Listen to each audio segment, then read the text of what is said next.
আল্লাহ নবী সাল্লাল্লাহু আলাইহি সাল্লামের মহব্বত অন্তরে পয়দা কেমনে হবে বলেন সবাই? দুরুদের মাধ্যমে। কিসের মাধ্যমে? দরুদের মাধ্যমে। সবাই বলেন কিসের মাধ্যমে? আর আল্লাহ নবীর সুন্নাতের আমলের মাধ্যমে। একটা ঘটনা মনে পড়ছে, বলবো। মদিনা শরীফে একজন আলবানিয়ার একজন যুবক, তিনি মসজিদে নববীর আশেপাশে ঘোরাফেরা করে, এখানেই থাকে, এখানেই চলে ফেরে। ঘটনাটা খুব ভালো লাগবে সামনে শুনলে।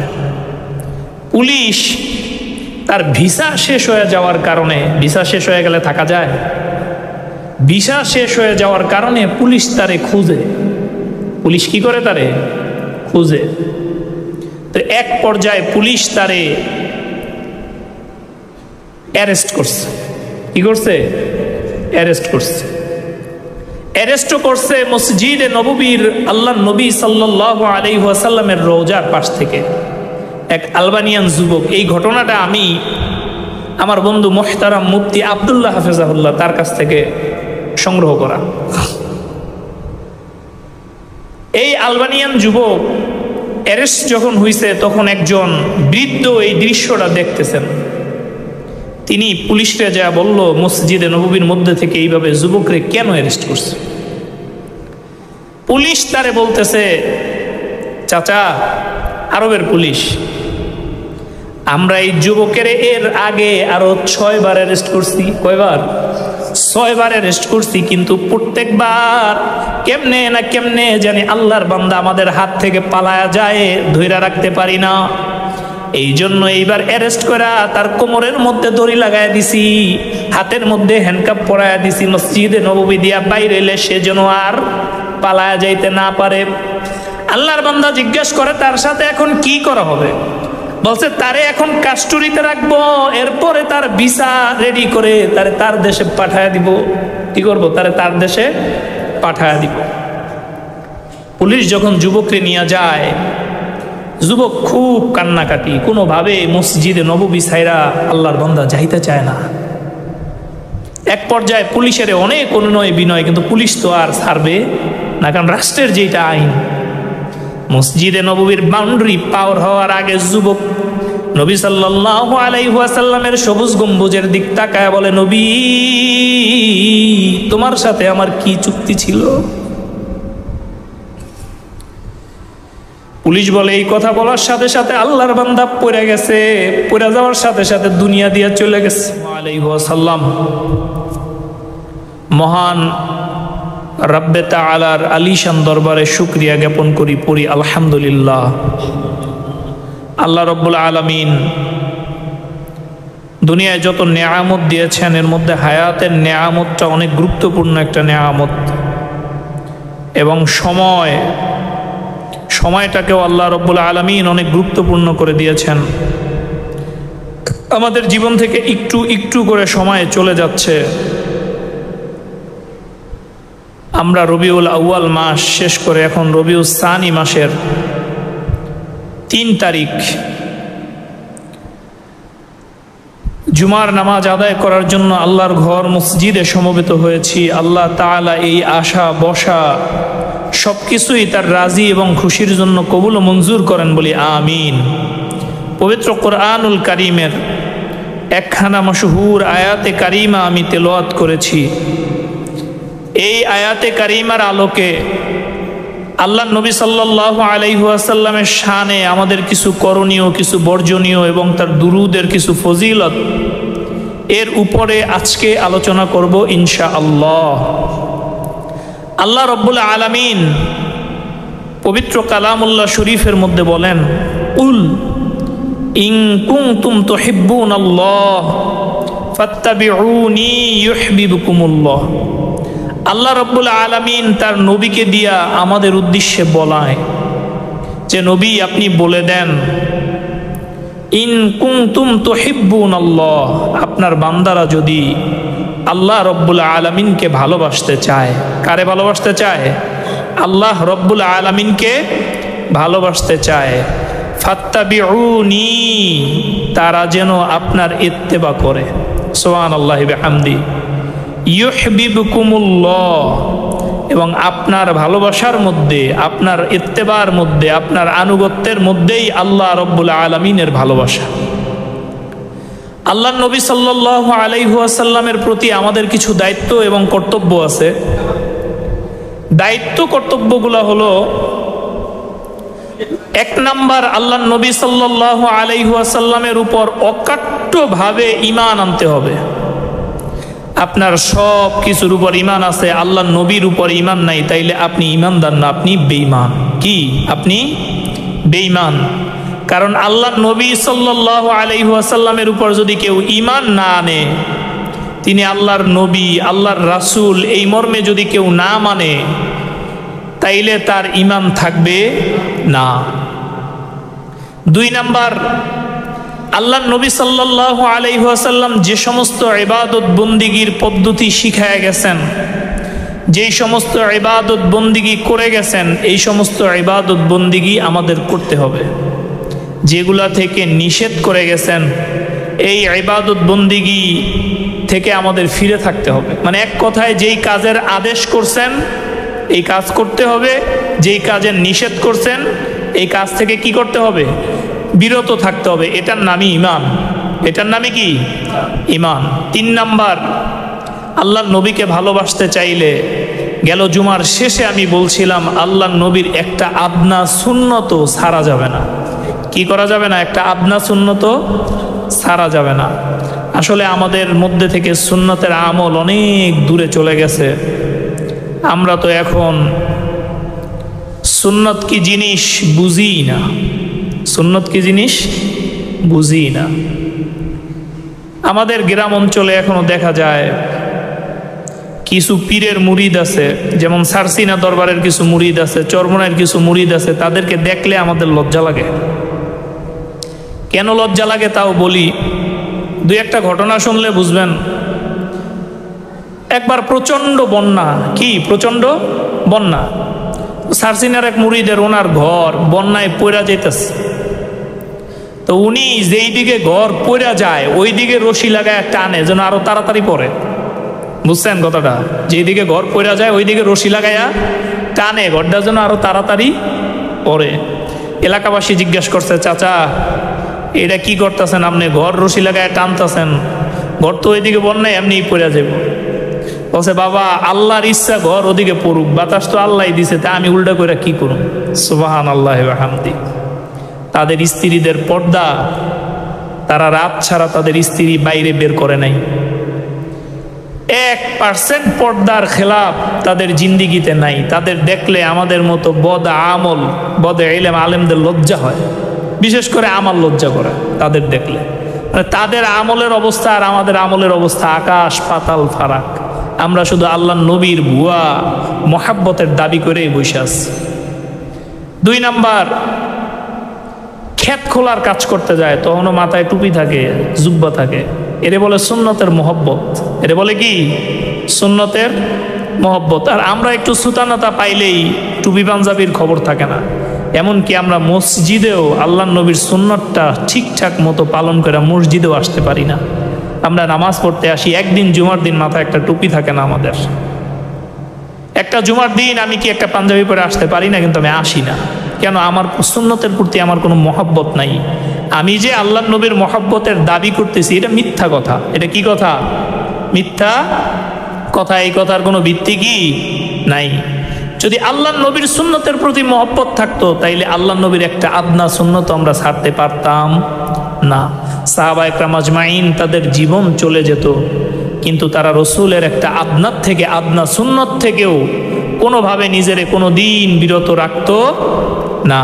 মুহতারাম হাজিরিন, এই জন্য আল্লাহর নবীর উপরে পরিপূর্ণ ঈমান আনতে হলে, পরিপূর্ণ মুমিন মুত্তাকি হতে হলে আপনাকে আল্লাহর নবীর সমস্ত সুন্নতের উপরে আমল করতে হবে। আল্লাহ রাব্বুল আলামিন আমাদেরকে তৌফিক দান করেন, বলি আমিন। সূরা আহজাবের 56 নম্বর আয়াত, আপনারা সবাই এই আয়াত জানেন। আল্লাহ রাব্বুল আলামিন বলেন, ইন্নাল্লাহা ওয়া মালাইকাতাহু ইউসাল্লুনা আলান নবী ইয়া আইয়ুহাল্লাযীনা আমানু সাল্লু আলাইহি ওয়াসাল্লিমু তাসলিমা। মুহতারাম হাজিরিন, আপনারা মনে করেন এই আয়াতটা মনে হয় দরুদ শরীফ পড়ার আগে পড়া লাগে, ম্যান্ডেটরি, বাধ্যতামূলক।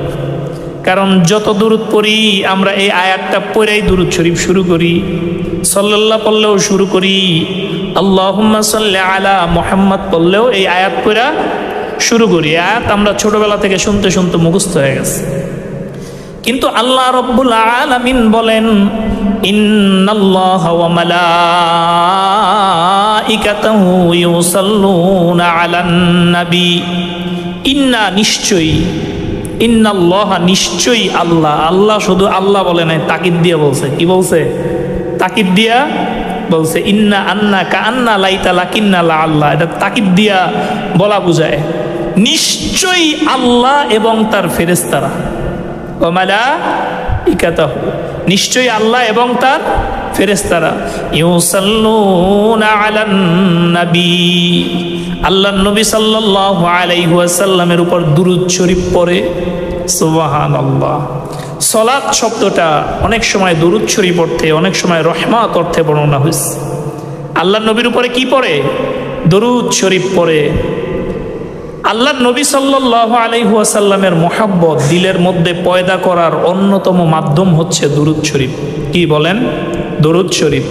এই দুরূদ শরীফ আমাদের জবানের অলংকার বানায় নেওয়া, আমাদের জবান এই দুরূদ দিয়া সচার আচার সব সময় জবানরে তরুতাজা রাখা। আল্লাহুম্মা সাল্লি আলা মুহাম্মদ, উঠতে বসতে পড়া। এটা পড়া কি অনেক কষ্ট?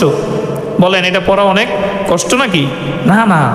আল্লাহুম্মা সাল্লি আলা মুহাম্মদ, আল্লাহর নবীর নাম শুনলে দুরূদ শরীফ পড়া, সাল্লাল্লাহু আলাইহি ওয়াসাল্লাম। এরপর মাঝে মধ্যে সুযোগ হইলেই আমরা উঠতে বসতে হাঁটতে চলতে আল্লাহ রব্বুল আলামিনের নবীর উপরে দরুদ পড়ব। দরুদ শরীফ পড়ার অনেকগুলা ফায়দা আছে। আমি আস্তে আস্তে কিছু কিছু ফায়দা আপনাদের সামনে বর্ণনা করব ইনশাআল্লাহ।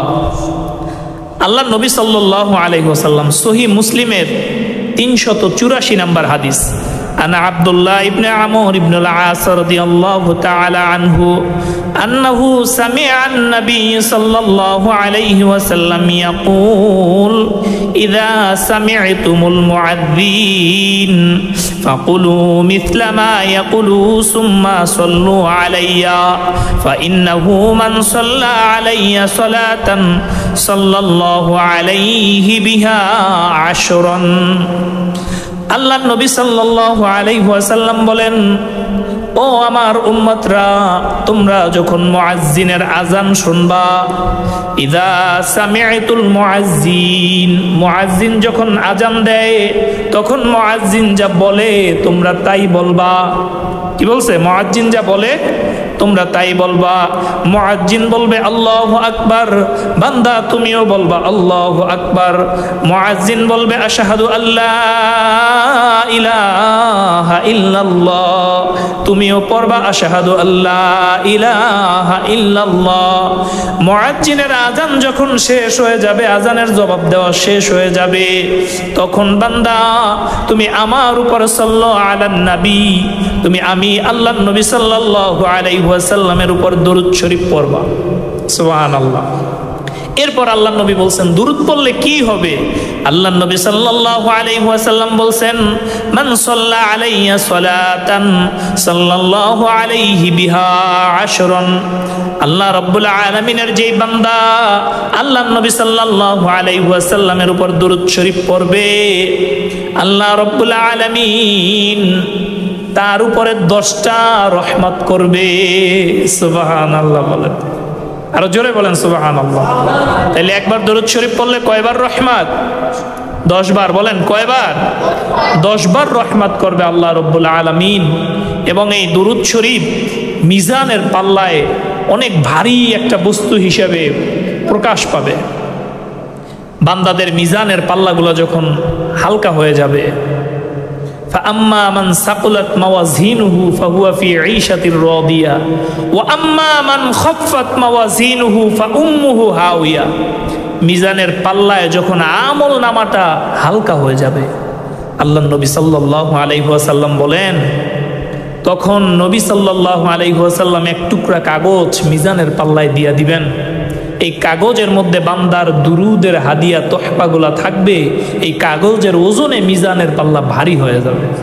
সুবহানাল্লাহ। দরুদ শরীফ পড়ার দরকার আছে না নাই? আছে না নাই? সুনানে নাসাইর 1374 নম্বর হাদিস। এই হাদিসের মধ্যে আনা আউস ইবনে আউস রাদিয়াল্লাহু তাআলা আনহু বর্ণনা করেন, আনিন নবী সাল্লাল্লাহু আলাইহি ওয়াসাল্লাম قال إن من أفضل أيامكم يوم الجمعة فيه আল্লাহ নবী সাল্লাল্লাহু আলাইহি ওয়াসাল্লাম বলেন, ইন্না মিন আফদলি আইয়ামিকুম ইয়াউমাল জুমআ। সপ্তাহের মধ্যে যে 7টা দিন আছে, এই 7 দিনের মধ্যে জুমার দিনটা সবচেয়ে উত্তম দিন। সুবহানাল্লাহ। জুমার দিন কি সবচেয়ে উত্তম দিন? কেন এই দিন উত্তম? ফিহা খুলিকা আদামু আলাইহিস সালাতু ওয়াস সালাম ওয়া ফিহা কুবিদা। আল্লাহ নবী সাল্লাল্লাহু আলাইহি ওয়াসাল্লাম বলেন, আল্লাহ রাব্বুল আলামিন এই দিন আদম আলাইহিস সালাতু ওয়াস সালামকে সৃষ্টি করছেন। তুলু সিত্তুনা জিরাআন, একটা হাদিসের মধ্যে আছে 60 হাত লম্বা বানায়া। সুবহানাল্লাহ। আল্লাহ রাব্বুল আলামিন আদম আলাইহিস সালামকে সৃষ্টি করছেন কোন দিন? জুমার দিন। অফিহা কুবিদা, এবং এই দিন আল্লাহ রাব্বুল আলামিন তার জান কবজ করছেন, মানে তার দুনিয়া থেকে ওফাত ঘটায়া দিয়েছেন। দুনিয়া থেকে আল্লাহ রাব্বুল আলামিন কি করছেন? নিয়ে গেছেন। وفيها النفخة وفيها الصاعقة فأكثروا علي من الصلاة فإني صلاتكم معروضة علي। আল্লাহ নবী সাল্লাল্লাহু আলাইহি ওয়াসাল্লাম বলেন, এই দিনেই দ্বিতীয়বার সিংহায় ফুৎকার দেওয়া হবে। এই শুক্রবার দ্বিতীয়বার কি করা হবে? সিংহায় ফুৎকার দেওয়া হবে। আল্লাহ রাব্বুল আলামিন এই দিনেই কিয়ামত কায়েম করে দিবেন। এই দিনই আল্লাহ রাব্বুল আলামিন সিংহায় ফুৎকার দিবেন। এই দিনই আল্লাহ রাব্বুল আলামিন কিয়ামত কায়েম করবেন। আল্লাহ নবী সাল্লাল্লাহু আলাইহি ওয়াসাল্লাম কয়টা কথা বললেন? 1 নাম্বার বললেন, সপ্তাহে 7 দিনের মধ্যে সবচেয়ে উত্তম দিন শুক্রবার। কি উত্তম দিন? শুক্রবার। 2 নাম্বার বললেন, আল্লাহ নবী সাল্লাল্লাহু আলাইহি ওয়াসাল্লাম বললেন, এই দিনই আল্লাহ তার পেয়ারা আদম আলাইহিস সালাতু ওয়াস সালামকে সৃষ্টি করছেন। এই দিনই তার জান কবজ করছেন। এই দিনই দ্বিতীয়বার সিংহায় ফু দেওয়া হবে। এই দিনই আল্লাহ রাব্বুল আলামিন আবার কিয়ামত কায়েম করবেন। এত কিছু বললা আল্লাহ নবী তারপর কি বলে জানেন? আল্লাহ নবী সাল্লাল্লাহু আলাইহি ওয়াসাল্লাম বলেন, ফাআকসিরু আলাইয়া মিন সলাতি ফাইন্না সলাতাকুম মা'রুদাতুন আলাইয়া।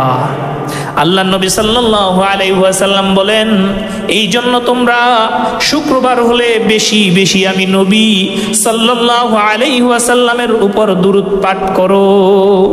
কেননা নবী সাল্লাল্লাহু আলাইহি ওয়াসাল্লামের কাছে আমাদের দুরূদগুলা পাঠায়া দেওয়া হয়। সুবহানাল্লাহ। কয়েকবার দুরূদ শরীফ পড়েন। আল্লাহুম্মা সাল্লি আলা মুহাম্মদ, আল্লাহুম্মা সাল্লি আলা মুহাম্মদ, আল্লাহুম্মা সাল্লি আলা মুহাম্মদ, আল্লাহুম্মা সাল্লি আলা মুহাম্মদ, আল্লাহুম্মা সাল্লি আলা মুহাম্মদ, আল্লাহুম্মা সাল্লি আলা মুহাম্মদ, আল্লাহুম্মা সাল্লি আলা মুহাম্মদ, আল্লাহুম্মা সাল্লি আলা মুহাম্মদ, আল্লাহুম্মা সাল্লি আলা মুহাম্মদ, আল্লাহুম্মা সাল্লি আলা মুহাম্মদ, আল্লাহুম্মা সাল্লি আলা মুহাম্মদ, আল্লাহুম্মা সাল্লি আলা মুহাম্মদ, আল্লাহুম্মা সাল্লি আলা মুহাম্মদ। আল্লাহ নবী সাল্লাল্লাহু আলাইহি সাল্লামের মহব্বত অন্তরে পয়দা কেমনে হবে বলেন সবাই? দুরুদের মাধ্যমে। কিসের মাধ্যমে? দরুদের মাধ্যমে। সবাই বলেন কিসের মাধ্যমে? আর আল্লাহ নবীর সুন্নতের আমলের মাধ্যমে। একটা ঘটনা মনে পড়ছে, বলবো? মদিনা শরীফে একজন আলবানিয়ার একজন যুবক, তিনি মসজিদে নববীর আশেপাশে ঘোরাফেরা করে, এখানেই থাকে, এখানেই চলে ফেরে। ঘটনাটা খুব ভালো লাগবে সামনে শুনলে। পুলিশ তার ভিসা শেষ হয়ে যাওয়ার কারণে, ভিসা শেষ হয়ে গেলে থাকা যায়, ভিসা শেষ হয়ে যাওয়ার কারণে পুলিশ তারে খুঁজে। পুলিশ কি করে? তারে খুঁজে। তো তো এক পর্যায়ে পুলিশ তারে অ্যারেস্ট করছে। কি করছে? অ্যারেস্ট করছে। অ্যারেস্টও করছে মসজিদে নববীর আল্লাহর নবী সাল্লাল্লাহু আলাইহি ওয়াসাল্লামের রওজার পাশ থেকে এক আলবানিয়ান যুবক। এই ঘটনাটা আমি আমার বন্ধু মুহতারাম মুফতি আব্দুল্লাহ হাফেজাহুল্লাহ তার কাছ থেকে সংগ্রহ করা। এই আলবানিয়ান যুবক অ্যারেস্ট যখন হয়েছে তখন একজন বৃদ্ধ এই দৃশ্যটা দেখতেছেন। তিনি পুলিশরা যা বলল, মসজিদে নববীর মধ্যে থেকে এইভাবে যুবকরে কেন অ্যারেস্ট করছে? পুলিশ তারে বলতেছে, চাচা, আরবের পুলিশ, আমরা এই যুবকের এর আগে আরো 6 বার অ্যারেস্ট করছি। কয়বার?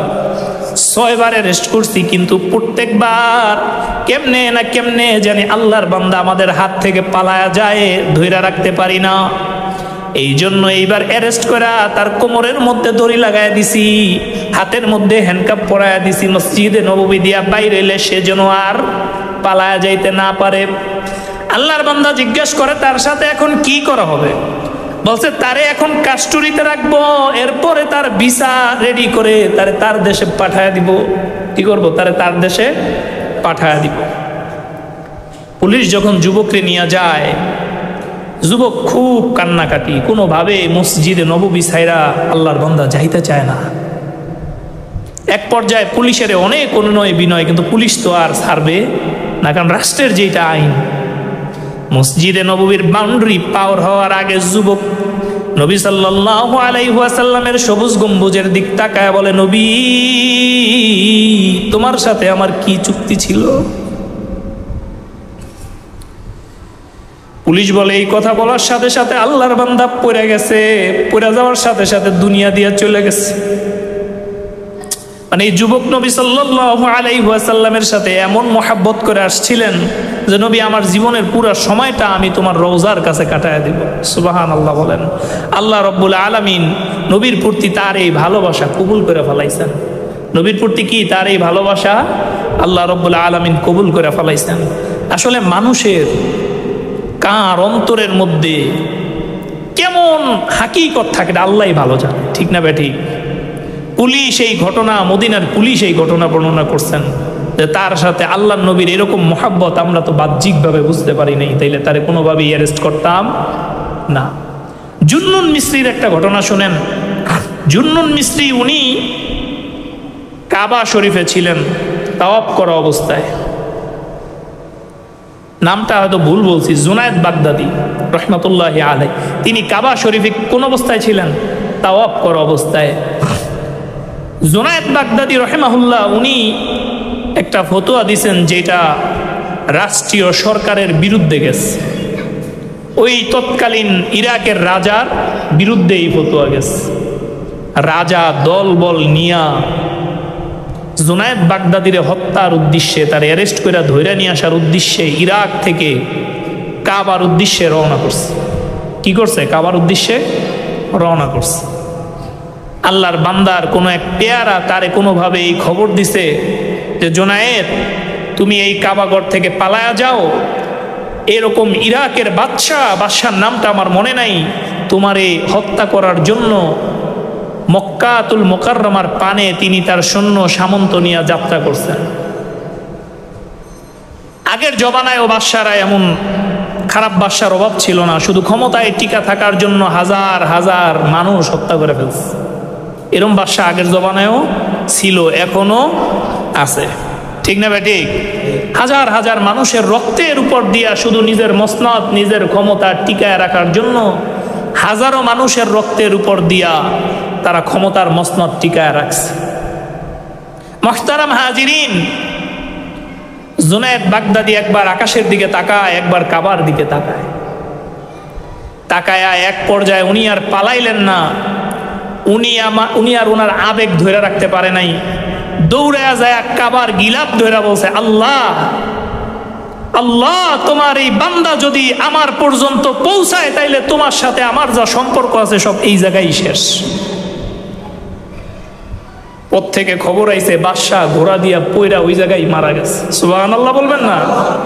তো আল্লাহ রব্বুল আলামিনের সাথে কি সম্পর্ক ছিল তাদের, আমাদের কি সম্পর্ক, আল্লাহর সাথে কেমন শক্ত কথা বলছে। আল্লাহ, এই বাদশা যদি আমার পর্যন্ত পৌঁছায় তাহলে তোমার সাথে আমার সম্পর্ক এই জায়গায় শেষ।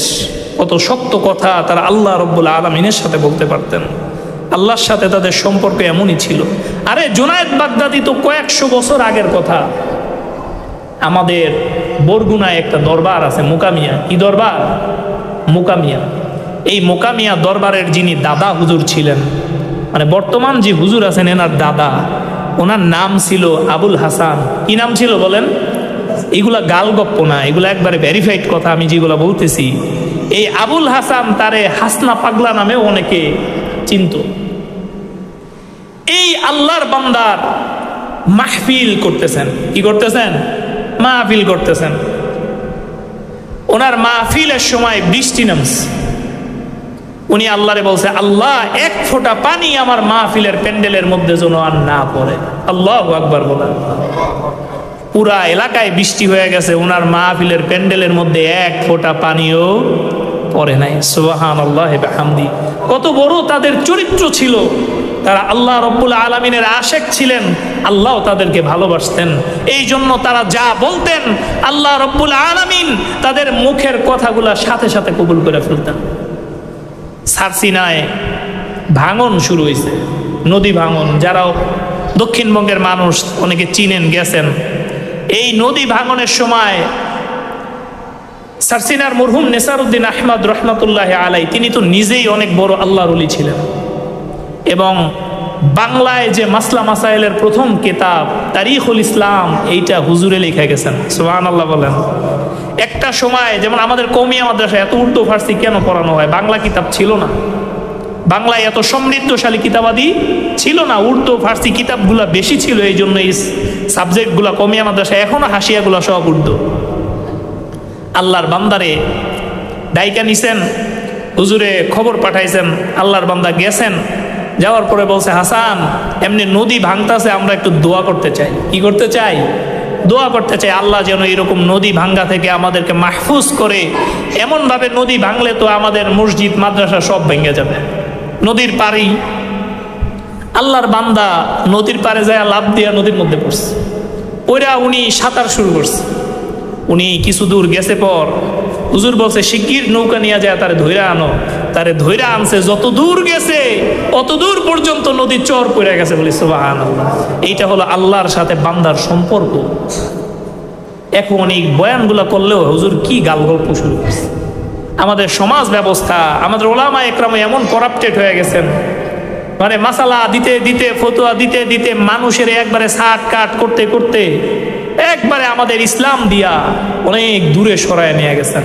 আল্লাহ রব্বুল আলামিন আমাদেরকে হেফাজত করেন, বলি আমিন। তো আমরা যেই কথায় ছিলাম, আল্লাহর নবী সাল্লাল্লাহু আলাইহি ওয়াসাল্লাম কি বলছেন? তোমরা আমার উপরে বেশি বেশি দরুদ পড়বা। আপনারা আরেকটা হাদিস শুনেন। عن أبي هريرة رضي الله تعالى عنه قال قال رسول الله صلى الله عليه وسلم رغب عنه رجل ذكرت عند فلم يصلي علي ورغب عنه رجل دخلت علي رمضان ثم انسخى قبل يغفر له ورغب عنه رجل أدرك عنده أبو القبار فلم يدخل الجنة। আল্লাহ নবী সাল্লাল্লাহু আলাইহি ওয়াসাল্লাম বলেন, রগিবা আনফু, এই হাদিস আপনাদের আগেও আমি বলছি, তার নাক ধুলায় মলিন হোক। কি হোক? তার নাক ধুলায় মলিন হোক। বাংলায় যদি বুঝায় বলি, এই কথার অর্থ সে ধ্বংস হোক। কি বলেন? সে ধ্বংস হোক। কেডা কইছে? আল্লাহ নবী বলছেন। কে বলছেন? আল্লাহ নবী সাল্লাল্লাহু আলাইহি ওয়াসাল্লাম বলছেন। আর আল্লাহ নবীর দোয়া, এটা কি কবুল হইতে দেরি হয় না সাথে সাথে কবুল হয়? আল্লাহ নবী সাল্লাল্লাহু আলাইহি ওয়াসাল্লাম বলছেন, সে ধ্বংস হোক যার সামনে আমার নাম উচ্চারণ করা হয় কিন্তু আমার উপরে দরুদ পড়ে না। নাউজুবিল্লাহ। আল্লাহ নবী পড়েন সাল্লাল্লাহু আলাইহি ওয়াসাল্লাম, পড়েন সাল্লাল্লাহু আলাইহি ওয়াসাল্লাম। একটা বাচ্চাও দুষ্টামি করতে পারবে না মসজিদের মধ্যে, একবারে বয়ান টয়ান বন্ধ করে দিয়ে চুপ করে বয়ে থাকুন, সময় মতো নামাজ পড়ামো। এই যারা আছেন একটু মুরব্বীরা বাচ্চা কথা মান, আমি কোনো নয়েজ একবার পছন্দই করি না, সহ্য করতে পারি না। তা আমি এনে আলোচনা করবো আর বাচ্চারা দুষ্টমি করবে, আপনারা চুপ করে বয়ে থাকবেন, ইয়া হইব না। এই দোতলায় বাচ্চার একটা শব্দ যেন না হয়। এই জায়গায় আলোচনা করি, দোতলায় একজন বেল বাজায়, একজন কথা কয়, একজন ধাক্কা ধাক্কি, এগুলো কি অবস্থা বুঝি না কিছু। আল্লাহ নবী সাল্লাল্লাহু আলাইহি ওয়াসাল্লাম বলেন, তার নাক ধুলায় মলিন হোক, সে ধ্বংস হোক, যার সামনে আমি নবী সাল্লাল্লাহু আলাইহি ওয়াসাল্লামের নাম পড়া হলো, মুহাম্মদ সবাই পড়েন সাল্লাল্লাহু আলাইহি ওয়াসাল্লাম, কিন্তু ও আমার উপরে দরুদ পড়লো না। এই অভ্যাস আপনাদের মধ্যে আছে না নাই? এই বলেন আছে না নাই? আল্লাহ নবীর নাম পড়লে এমনিই তো দিল দিয়া চলে আসবে সাল্লাল্লাহু আলাইহি ওয়াসাল্লাম। তাহলে আপনাকে কইয়া দেওয়া লাগে যে কোন সাল্লাল্লাহু আলাইহি ওয়াসাল্লাম, জোরে বলেন সাল্লাল্লাহু আলাইহি ওয়াসাল্লাম, আরো জোরে কোন সাল্লাল্লাহু আলাইহি ওয়াসাল্লাম। এত কথা কওয়া লাগবে কে হুজুরের কোন? যখন মুহাম্মদ সাল্লাল্লাহু আলাইহি ওয়াসাল্লামের নাম আসবে সাথে সাথেই তো চিল্লাই উঠবেন সাল্লাল্লাহু আলাইহি ওয়াসাল্লাম বলে। তাহলে নিজের দিকে একটু নিজে তাকান, আপনারে আল্লাহর নবী লানত দিয়ে গেছে, আপনার কথাই কয়ে গেছে, আপনারই ধ্বংস। মসজিদে বইয়ে যদি গুনাহ করেন তাহলে বাইরে বইয়ে করবেন কি?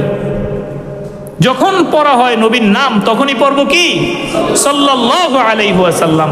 2 নাম্বার, আল্লাহর নবী বলছে যে রমজান পাইছে কিন্তু তার গুনাহ মাফ করাইতে পারে নাই। বলেন, রমজান পাইছে গুনাহ মাফ করাইতে পারে নাই। এই লোকেরও আল্লাহর নবী সাল্লাল্লাহু আলাইহি ওয়াসাল্লাম বলছে এটা বেটা ধ্বংস হয়ে যাক, এর নাক ধুলায় মলিন হয়ে যাক, এর আর কোনো দরকার নাই, এ শেষ হয়ে যাক। আল্লাহর নবী বদদুয়া করে গেছেন। এই জন্য রমজান আসলে একটা মুহূর্ত আমাদের কালক্ষেপণ না করা, অন্যায়ভাবে ব্যবহার না করা, হার মিনিট, হার সেকেন্ড আমাদের আল্লাহ রাব্বুল আলামিনের ইবাদত বন্দেগীর মধ্যে কাটানো। পারবো তো ইনশাআল্লাহ? পারবো তো ইনশাআল্লাহ? এরপরে রমজানে ইতিকাফ করা। ইতিকাফ করার সুবিধা এইটাই, ইতিকাফ করলে মসজিদে ঘুমায়া থাকলেও ইবাদত, বয়া থাকলেও ইবাদত। খালি গীবতটা শুন না করেন, আল্লাহ বিল্লাহ যা করেন গোটা 10 দিনই আল্লাহ রাব্বুল আলামিনের ইবাদতের মধ্যে কাইটা যাবে। এই জন্য রমজানে একটা মুহূর্ত কোনোভাবেই নষ্ট করা যাবে না। আল্লাহর নবী বরদোয়া দিয়ে গেছেন, বড় করুণ কথা, বড় কঠিন কথা। 3 নম্বরে আল্লাহ রাব্বুল আলামিন যেই কথাটা বলছে, যুবক মন দিয়া শোনো, তুমি তোমার পিতা মাতাকে পাইলা বৃদ্ধ অবস্থায়। কোন অবস্থায়? বৃদ্ধ অবস্থায়, অথবা যেই অবস্থায় পাও না কেন, কিন্তু তুমি তাদের কাছ থেকে জান্নাত হাসিল করতে পারলা না। সুবহানাল্লাহ বলবেন না? তুমি তাদের কাছ থেকে জান্নাত হাসিল করতে পারলা না। যদি তুমি এইটা না পারো তাইলে তোমার ধ্বংস, এটা না পারো তাইলে কি তোমার ধ্বংস। অনেক আলেমও আছে দেখছি, সম্পত্তির জন্য মায়ের কাদায় বাপের কাদায়, আছে না নাই? আর সাধারণ মানুষের কথা তো বলাই লাগবে না। এমন ঘটনা ফেসবুকে ঢুকলে হর হামেশা দেখা যায়, মার ঘরে জায়গা হয় না, বাবার ঘরে জায়গা হয় না, মারে বাবারে গরুর ঘরে নিয়ে রাখে, আছে না নাই? কোনো কারণে বাপ একটু বৃদ্ধ, সম্পত্তি যদি একবার লেখায় নিতে পারে তাইলে আর বাপের খোঁজ খবর নেয় না। অনেক সন্তান আছে বাপের মাসে মাসে টাকা পয়সা দিয়া খালাস, বাপের সাথে বসা, বাপের সাথে হাসি আনন্দ করা, বাপের নিয়ে একটু বেড়ানো, বাপের সাথে একটু মজা করা, এগুলাও করে না। এই প্রত্যেকটা কাজ আপনাকে জান্নাতের দিকে এক ধাপ করে আগায় দিবে। সুবহানাল্লাহ বলবেন না? প্রত্যেকটা কাজ আপনাকে জান্নাতের দিকে কি করবে? এক ধাপ আগায় দিবে। আপনার আব্বা আপনার উপরে বেজার, আপনার আম্মা আপনার উপরে বেজার, আপনি তাহাজ্জুদ পড়া কপালে দাগ পরায় ফেলছেন, পাড়ার মসজিদ টাইলস করে দিয়েছেন, এলাকার কোনো মাহফিল বাদ নাই, কোনো মাদ্রাসা বাদ নাই। এই অবস্থায় যদি আপনি মৃত্যুবরণ করেন, আল্লাহ রাব্বুল আলামিনের নবীর হাদিস সাক্ষী, আপনার কপালে জান্নাত জুটবে না। আপনার কপালে কি জান্নাত জুটবে না? এই জন্য আমার প্রিয় যুবক ভাইয়েরা, যাদেরই বাপ মা বেঁচে আছে, আমাদের বাপ মার অনেক বেশি তাজিম করা, বাপ মায়ের সাথে সুসম্পর্ক রাখা। মোবাইলের জমানা, দিনে একবার মায়ের সাথে কথা বলার সময় হয় না, কেমন সন্তান তুমি? দিনে একবার বাবার সাথে কথা বলার সময় হয় না, কেমন সন্তান তুমি? তোমার তো উচিত প্রত্যেক দিন অন্তত 1-2 বার তোমার বাপ মায়ের সাথে সুসম্পর্ক বজায় রাখা, কথা বলা, বাপ মায়ের সাথে সদ আচরণ করা। ঠিক না? ঠিক করা উচিত না বলেন? উচিত। বাপ মা সব সময় সন্তানের পক্ষে থাকে, সব সময় কি সন্তানের পক্ষে থাকে। কিছু এক্সেপশনাল আছে, আবার কিছু বাপ মা আছে সন্তানের হক নষ্ট করে, কোনো তওবা এই বাপ মায়ের জন্য কাজ হবে না। এই সন্তান যদি মাফ করে না দেয় তাহলে কোনো তওবা কি হবে না, কবুল হবে না। আপনার একজন সন্তান ভালো, তারে আপনি লেখা দিলেন সম্পত্তি, আর সন্তানদেরকে বঞ্চিত করলেন। এই ধরনের হারাম খড়ি কইরা 14 বার হজ করলেও জান্নাত দেখা মরা লাগবে না। অনেকে আছে মেয়ের সম্পত্তি ঠগায়া দেয়, ছেলেরে বেশি বেশি দিয়া দেয়, মেয়েরে সম্পত্তি দেয় উই তুত্তা বাড়ির ঠোডায়, আছে না নাই? যেই জায়গা কামেও লাগে না, আবাদও হয় না, আশেপাশে রাস্তাঘাটও নাই, বিলের মধ্যে এমন জায়গা দিছে 2 শতাংশ জায়গার দাম 5,000 টাকা। আর পোলাগো বাইসা বাইসা সুন্দর করে রাস্তার পারে পারে পারে পারে যেই জায়গাগুলা শতাংশ 2 লাখ 3 লাখ করে এই জায়গাগুলা দেয়া গেছে। এটা কি মেয়ের সাথে ইনসাফি হয়েছে না বেইনসাফি হয়েছে বলেন? এই ধরনের বেইনসাফিও যদি কোনো বাপ করে সন্তানের সাথে, তাইলে ওই বাপের কোনো তওবা আল্লাহ রাব্বুল আলামিন কবুল করবে না। আবার কোনো সন্তান যদি পিতামাতার সাথে বেয়াদবি করে, পিতামাতার সাথে অন্যায় আচরণ করে, তাইলে এই পিতামাতা যদি বাপ মা যদি সন্তানের উপরে বেজার থাকে, তাইলে এই সন্তানও কোনোদিন জান্নাতে যাবে না। আমরা দরুদ শরীফের উপরে ছিলাম। মুহতারাম হাজিরিন, আল্লাহ নবী সাল্লাল্লাহু আলাইহি ওয়াসাল্লাম সুনান তিরমিজির 3546 নম্বর হাদিসের মধ্যে বলেন, আন হুসাইন ইবনে আলী ইবনে আবি তালিব রাদিয়াল্লাহু তাআলা আনহু ক্বালা قال رسول الله صلى الله عليه وسلم البخيل الذي من ذكرت عنده فلم يصلوا علي। আল্লাহ নবী সাল্লাল্লাহু আলাইহি ওয়াসাল্লাম বলেন, এই ঘটনা বর্ণনা করছেন হুসাইন ইবনে আলী রাদিয়াল্লাহু তাআলা আনহু। হুসাইন ইবনে আলী আল্লাহর রাসূলের দৌহিত্র নাতি। কি বলছেন? এই দুনিয়ার মধ্যে সবচেয়ে বড় কিপটা, সবচেয়ে বড় খাড়াস তো সে, যার সামনে আমি আল্লাহর নবী সাল্লাল্লাহু আলাইহি ওয়াসাল্লামের নাম আলোচনা করা হলো, তার শান আলোচনা করা হলো, কিন্তু আল্লাহর বান্দা আমি নবীর উপরে একবারও দরুদ পড়ে নাই। বলেন দুনিয়ায় সবচেয়ে বড় কীর্তন কে? যার সামনে নবীর নাম বলা হলো, যার সামনে নবীর শান বলা হলো, কিন্তু একবারও সে দুরুদ পড়ে নাই। এই কথা বলছেন আল্লাহর নবী সাল্লাল্লাহু আলাইহি ওয়াসাল্লাম। আর আরেক হাদিসের মধ্যে আছে আল বখিলু আদুবুল্লাহ, কিপটা ব্যক্তি আল্লাহ রাব্বুল আলামিনের শত্রু। আল্লাহর সাথে শত্রুতা কইরা কারো কোনো বাচন আছে? এই বলেন কারো কোনো বাচন আছে? নাই। কারণ কি? কিপটামি কইরা কোনো লাভ নাই।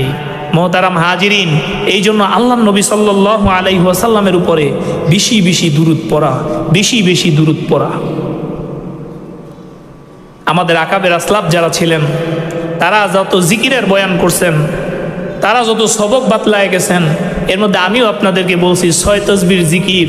সুবহানাল্লাহ 100 বার। কতবার? সুবহানাল্লাহ 100 বার। আলহামদুলিল্লাহ 100 বার। আল্লাহু আকবার 100 বার। লা ইলাহা ইল্লাল্লাহ 100 বার। কত হলো? 400 বার। সুবহানাল্লাহ সবাই পড়েন, সুবহানাল্লাহ, আলহামদুলিল্লাহ, আল্লাহু আকবার, লা ইলাহা ইল্লাল্লাহ। এরপরে 100 বার দুরুদ শরীফ। যেই দুরুদ আপনার ভালো লাগে, এর মধ্যে আল্লাহর নবীর শিখানো দুরুদ, আল্লাহুম্মা সাল্লি আলা মুহাম্মদ, এই দুরুদ পড়তে পারেন। এই দুরুদ আল্লাহুম্মা সাল্লি আলা মুহাম্মদ অথবা সাল্লাল্লাহু আলাইহি ওয়াসাল্লাম, অথবা আপনি যদি বড় কোনো দুরুদ পড়েন, যেই দুরুদই পড়েন, অসংখ্য অগণিত দুরুদ আছে, তবে কিছু দুরুদ আল্লাহর নবী সাল্লাল্লাহু আলাইহি ওয়াসাল্লাম একদম নিজে শিখায়া দেয়া গেছেন। এর মধ্যে একটা দুরুদ আছে, আল্লাহুম্মা সাল্লি আলা মুহাম্মাদিন ওয়া আজওয়াজিহি ওয়া যুররিয়াতিহি কামা সাল্লাইতা আলা ইব্রাহিম ওয়া বারিক আলা মুহাম্মাদ ওয়া আজওয়াজিহি ওয়া যুররিয়াতিহি কামা বারাকতা আলা ইব্রাহিম ইন্নাকা হামিদুম মাজিদ। এটাও একটা দুরুদ আল্লাহর নবী নিজে শিখায়া দেয়া গেছেন। এটা সহিহ বুখারীর 3369 নম্বর হাদিসের মধ্যে এই দুরুদ শরীফ আসছে। মুহতারাম হাজিরিন, পারবো তো আমরা বেশি বেশি দুরুদ পড়তে, না কিপটামি করুম? আর 100 বার প্রত্যেক দিন আমরা ইস্তেগফার করব। 100 বার প্রত্যেক দিন কি পড়ব? ইস্তেগফার পড়ব, কারণ 100 বার ইস্তেগফার পড়া আমাদের জন্য খুবই জরুরি।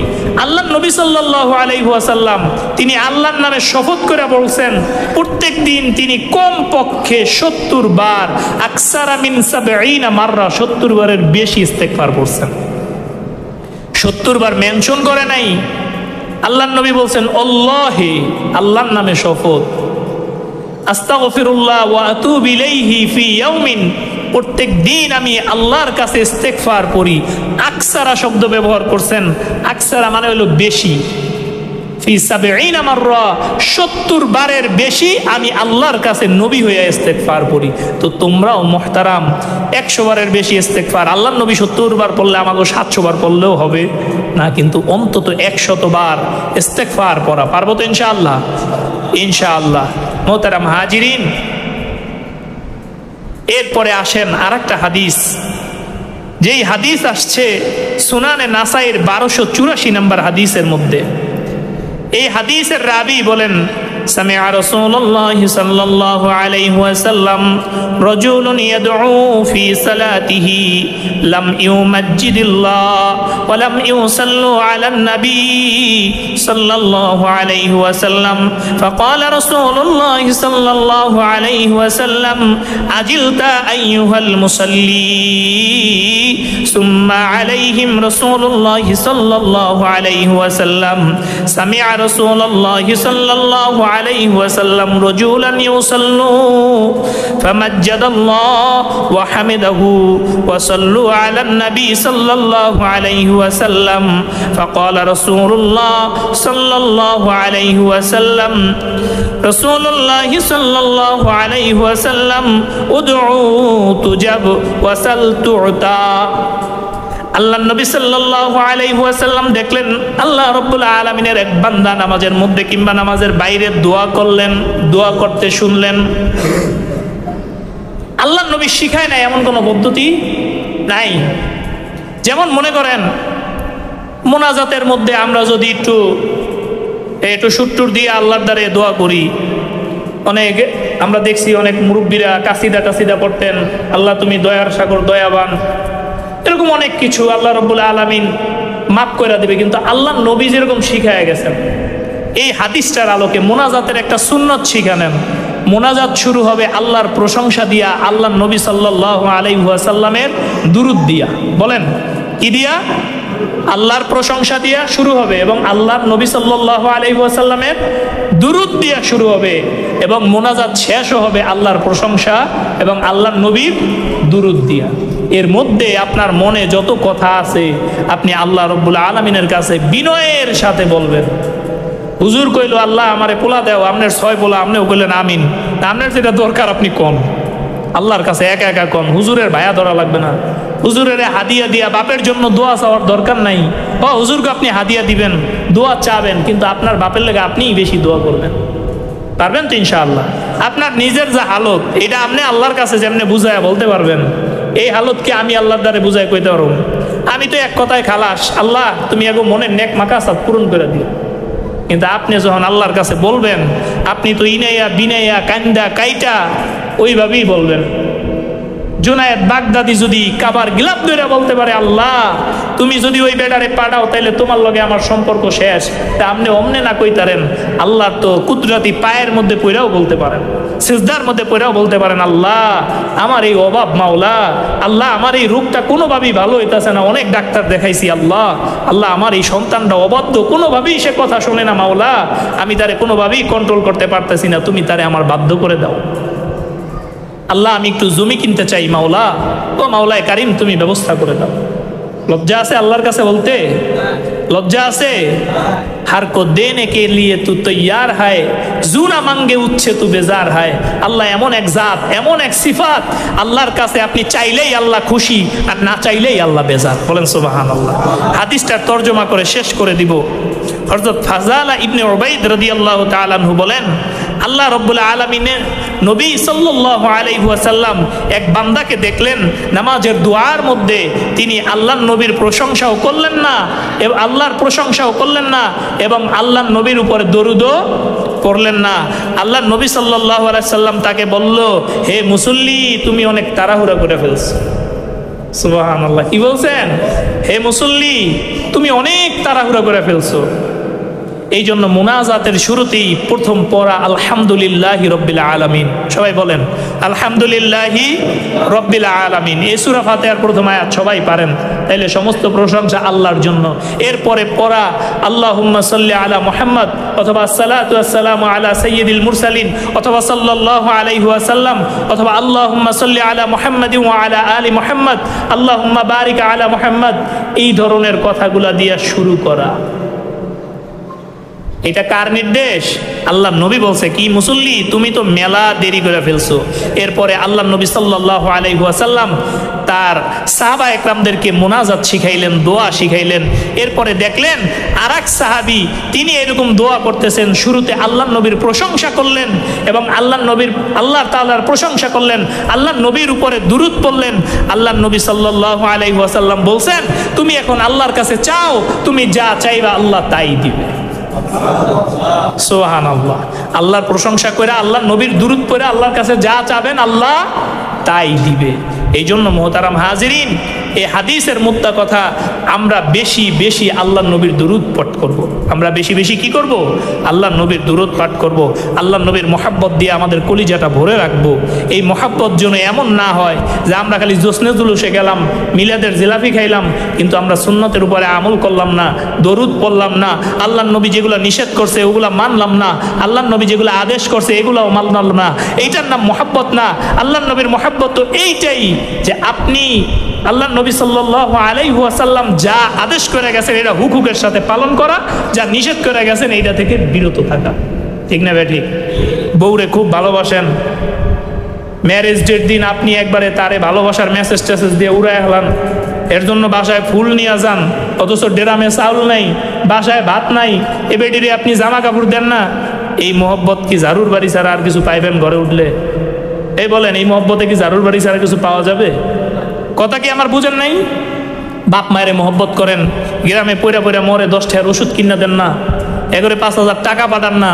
ওই father's day, mother's day, parents ডেতে আপনি মেসেজ পাঠাইছেন আই লাভ ইউ পাপা, হ্যাঁ যদি সামনে পায় জুতা কি আর পায়ে থাকবো না হাতে উঠবো? এই কথা কম, জুতা পায়ে থাকবো না হাতে উঠবো? হারা বছর নামাজের খবর নাই, আপনার পেটের মধ্যে বোম মারলে একদিন দুরূদ শরীফ পড়েন না, আল্লাহ নবীর শান মানের উপরে কেউ আঘাত করলে আপনি রাস্তায় নামেন না, আপনি আল্লাহ নবীর একটু সুন্নত দাড়ি রাখেন না, আপনি টুপি নবীর প্রেমে মাথায় দেন না, নবীর সুন্নতি জামা আপনি পরেন না, সুন্নতের উপরে আমলও আপনি করেন না, বাস ঈদে মিলাদুন নবী পাইয়া বিশাল ট্রাক মেরাক সাজাইয়া আই লাভ ইউ ইয়া রাসূলুল্লাহ কোন। এটা তো পাগলেও বুঝে, যার আকল আছে হ্যাঁও বুঝে যে এই মহব্বতের কোনো দাম নাই। এই মহব্বতের কি নাই? কোনো দাম নাই। তো আল্লাহ নবীর মহব্বত মানে কি? আল্লাহ নবীর ইত্তেবা করা। কি করা? আল্লাহ নবীর ইত্তেবা করা। ইত্তেবা মানে কি? আল্লাহ নবী যেমনে বলে গেছে অমনে করা, যেটা নিষেধ করে গেছে ওইটা থেকে বিরত থাকা, এইটাই আল্লাহ নবীর ইত্তেবা। বেশি বেশি দুরূদ পড়া, আল্লাহ নবীর মহব্বত দিয়া কলিজাটা ভইরা রাখা। আরো একটা হাদিস কোট করছিলাম, আল্লাহ নবী ওমর রাদিয়াল্লাহু তাআলা আনহুকে বলছিলেন, তুমি আমারে কেমন ভালোবাসো? তিনি বলছিলেন, আমি সব কিছুর থেকে আপনারে বেশি ভালোবাসি, কিন্তু এর একটু বেশি নিজের জানদারে বেশি ভালোবাসি। আল্লাহ নবী বলছে, ওমর তুমি পরিপূর্ণ মুমিন হইতে পারবা না যতক্ষণ না তুমি তোমার নিজের জানের চেয়েও আমি নবীরে বেশি না ভালোবাসবা। সাহাবা একরাম প্রমাণ করে দেখাইছেন, নবী যুদ্ধের ময়দানে কোন সাহাবীর শরীরে 30টা তীর আল্লাহ নবীর আঘাত লাগতে দেয় নাই, ঢাল হইয়া নিজের শরীর দিয়ে রাখছেন। মহিলারা প্রমাণ করছেন, 6 মাসের বাচ্চা নিয়ে আসছে, নবী আমার বাচ্চাটা যুদ্ধে নিয়ে যান। কয় মাস? এই কোন কয় মাস? আল্লাহ নবী বলছে, এই বাচ্চা যুদ্ধে নিয়ে আমি কি করব?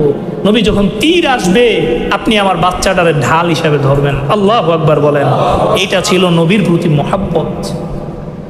আজকে আর আলোচনা দীর্ঘায়িত করব না। মোহতারাম, খালি ওয়াদা দিয়া যান, যদি আমল না করেন এই ওয়াদার কোনো দাম নাই।